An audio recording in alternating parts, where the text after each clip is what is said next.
Selamat malam dan selamat bertemu kembali dalam Renungan Malam God's Amazing Grace atau Kasih Karunia Allah yang Mengagumkan oleh Ellen G. White, tanggal 19 Mei 2026. Mari kita berdoa. Bapa kami yang di sorga, Allah pencipta langit dan bumi, laut beserta segala isinya. Satu-satunya Allah yang benar yang kami sembah selalu melalui anak-Mu, Yesus Kristus. Kami bersyukur dan berterima kasih oleh sebab penyertaan dan perlindungan Bapa sepanjang hari dalam seluruh aktivitas dan pekerjaan kami. Pada malam ini, kami akan mendengarkan firman-Mu. Mohon karuniakan Roh Yesus Kristus dalam hati kami, sehingga kami dapat menghidupkan firman yang kami pelajari dan dengarkan pada malam ini. Besertalah dengan kami sepanjang malam ini, ya Bapa. Kami persembahkan doa ini di dalam nama Yesus yang adalah Tuhan dan Juru Selamat kami. Amin. Renungan malam ini akan dibacakan oleh Ibu Esther Batubara. Kepada Ibu Esther, kami persilahkan. Selamat malam, saudara-saudari yang kekasih di dalam Yesus Kristus. Renungan malam kita pada tanggal 19 Mei 2026 berjudul Menuntut Kemurnian. Allah memanggil kita bukan untuk melakukan apa yang cemar, melainkan apa yang kudus. 1 Tesalonika 4 ayat 7. Kehidupan adalah karunia Allah. Tubuh kita telah diberikan kepada kita untuk digunakan dalam pelayanan kepada Allah, dan Ia menginginkan agar kita merawat dan menghargainya.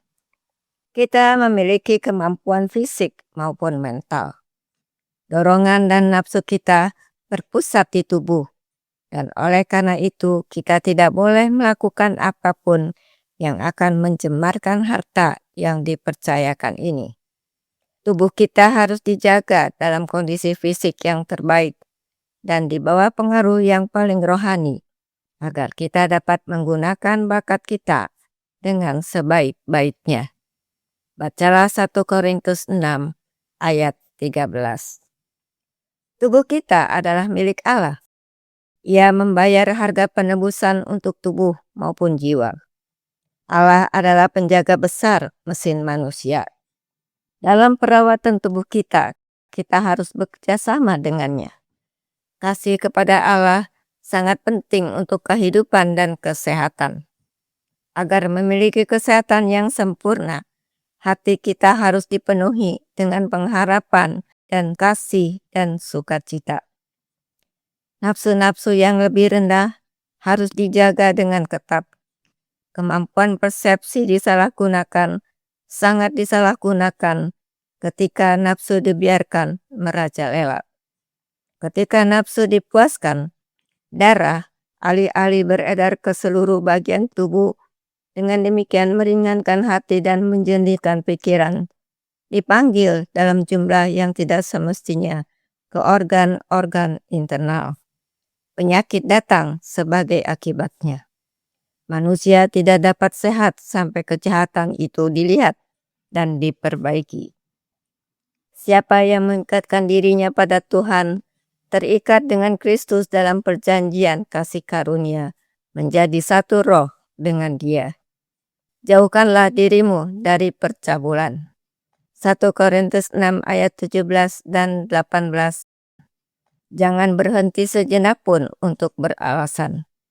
Setan akan bersukacita melihat Anda dikalahkan oleh pencobaan. Jangan berhenti untuk memperdebatkan kasus dengan hati nurani Anda yang lemah. Berpalinglah dari langkah pertama pelanggaran. Seandainya teladan Yusuf diikuti oleh semua orang yang mengaku bijaksana, yang merasa kompeten dalam kekuatan mereka sendiri untuk melaksanakan tugas-tugas kehidupan. Orang yang bijaksana tidak akan diatur dan dikendalikan oleh nafsu makan dan nafsunya, tetapi akan mengendalikan dan mengaturnya. Ia akan mendekat kepada Allah, berusaha mempersiapkan pikiran dan tubuh untuk melaksanakan tugas-tugas kehidupan dengan benar. Setan adalah perusak, Kristus sang pemulih. Demikianlah bacaan renungan malam kita pada malam hari ini. Tuhan Yesus memberkati. Terima kasih atas penata layanan Ibu Esther. Tuhan Yesus memberkati.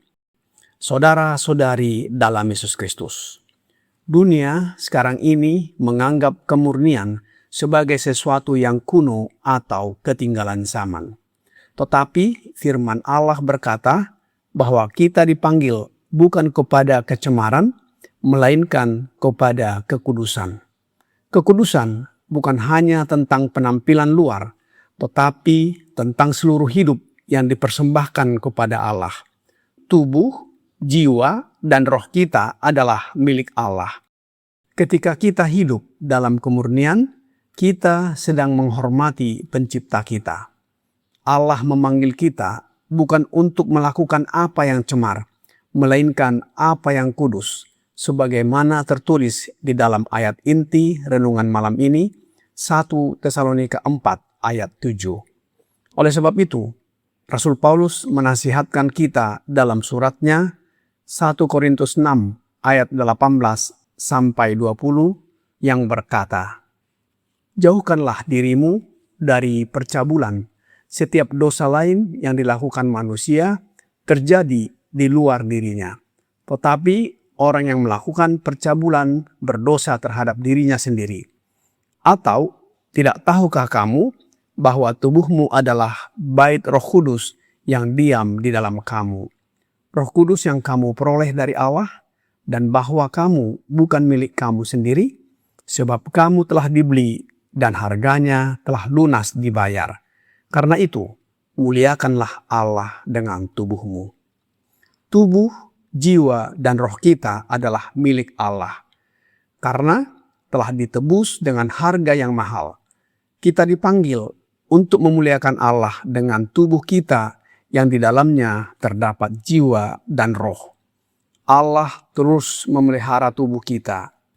Tanpa pemeliharaan Allah yang terus-menerus, jantung, nadi, dan otak kita tidak akan menjalankan fungsinya. Karena itu, tubuh kita tidak boleh digunakan atau dipakai untuk dosa seperti percabulan, kecanduan, atau kebiasaan yang merusak lainnya. Saat kita menjaga kesehatan, pola hidup, dan pikiran yang bersih, kita sedang bekerja sama dengan Allah dalam memelihara mesin manusia yang telah Ia ciptakan. Tubuh harus sehat karena akan mempengaruhi kehidupan kerohanian kita. Pengendalian nafsu dan keinginan yang dituntun oleh Roh Yesus Kristus harus terus dipelihara, yang menuntun kemurnian hidup kita. Dalam suratnya kepada Timotius, di dalam 2 Timotius 4 ayat 5, Rasul Paulus berkata, "Tetapi kuasailah dirimu dalam segala hal, sabarlah menderita, lakukanlah pekerjaan pemberita Injil, dan tunaikanlah tugas pelayananmu."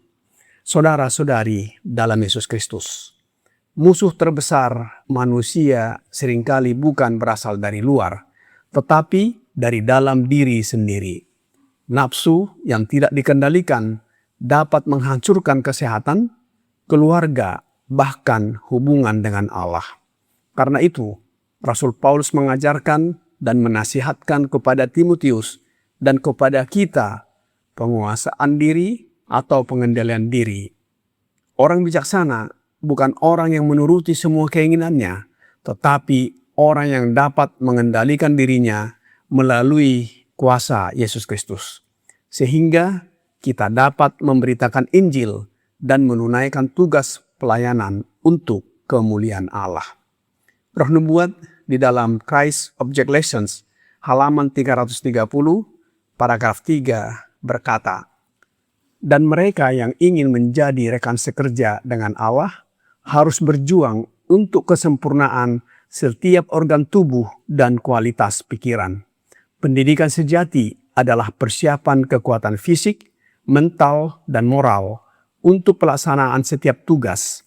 Itu adalah pelatihan tubuh, pikiran, dan jiwa untuk pelayanan ilahi. Inilah pendidikan yang akan bertahan hingga kehidupan kekal." Rekan sekerja Allah harus berjuang untuk kesempurnaan tubuh dan pikiran. Pendidikan sejati mempersiapkan kekuatan fisik, mental, dan moral untuk pelayanan ilahi yang bertahan hingga kehidupan kekal. Kristus telah membayar dengan darahnya untuk pelayanan kita dan menginginkan kita bertumbuh dalam efisiensi, memajukan pekerjaannya, dan memuliakan Bapa yang mengasihi kita. Salah satu contoh dalam Alkitab yang tetap menjaga kemurnian dirinya dari perbuatan tercemar adalah Yusuf. Yusuf di dalam Kejadian 39 ayat 9 berkata kepada istri Potifar, "Bahkan di rumah ini ia tidak lebih besar kuasanya daripadaku, dan tiada yang tidak diserahkannya kepadaku selain daripada engkau, sebab engkau istrinya. Bagaimanakah mungkin aku melakukan kejahatan yang besar ini dan berbuat dosa terhadap Allah?" Yusuf adalah contoh luar biasa tentang kemurnian. Ketika dicobai, ia tidak tinggal untuk berdebat atau mencari alasan. Ia memilih melarikan diri dari dosa. Dunia mungkin menganggap itu kelemahan, tetapi di mata Allah itu adalah kemenangan besar.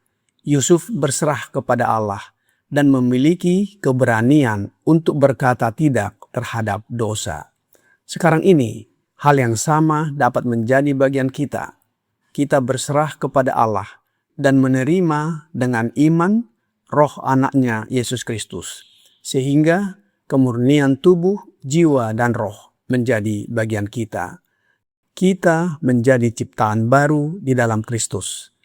Rasul Paulus di dalam 2 Korintus 5 ayat 17 berkata, "Jadi siapa yang ada di dalam Kristus, ia adalah ciptaan baru, yang lama sudah berlalu, sesungguhnya yang baru sudah datang." Saudara-saudari dalam Yesus Kristus, mungkin ada orang yang merasa sudah terlalu jauh jatuh dalam dosa. Tetapi kabar baik Injil adalah Kristus adalah pemulih. Ia sanggup memulihkan tubuh, jiwa, dan roh, dan kehidupan kita. Dia memberikan kekuatan baru untuk kita hidup dalam kemurnian bagi kemuliaan Allah. Yesus berkata, "Berbahagialah orang yang suci hatinya, karena mereka akan melihat Allah." Matius 5 ayat 8. Kiranya pekabaran ini membawa pembaharuan dan sukacita bagi kita. Tuhan Yesus memberkati. Mari kita berdoa. Bapa kami yang di sorga, terima kasih atas firman-Mu yang sudah kami dengarkan malam ini. Bapa menuntut kemurnian diri kami sepenuhnya, dan itu hanya dapat terjadi dengan kasih karunia Bapa dalam hidup kami melalui Yesus Kristus.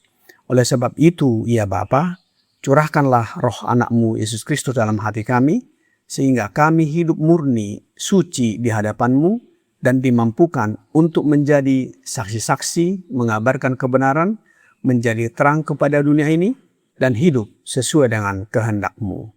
Bila mana Yesus datang kembali, kami siap menyambutnya dan diangkat masuk ke dalam kerajaan sorga. Kami serahkan hidup kami ke dalam tangan-Mu sepanjang malam ini, ya Bapa. Mohon ampuni kami atas segala dosa dan pelanggaran yang kami lakukan. Kami persembahkan doa ini di dalam nama Yesus Kristus yang adalah Tuhan dan Juru Selamat kami. Amin.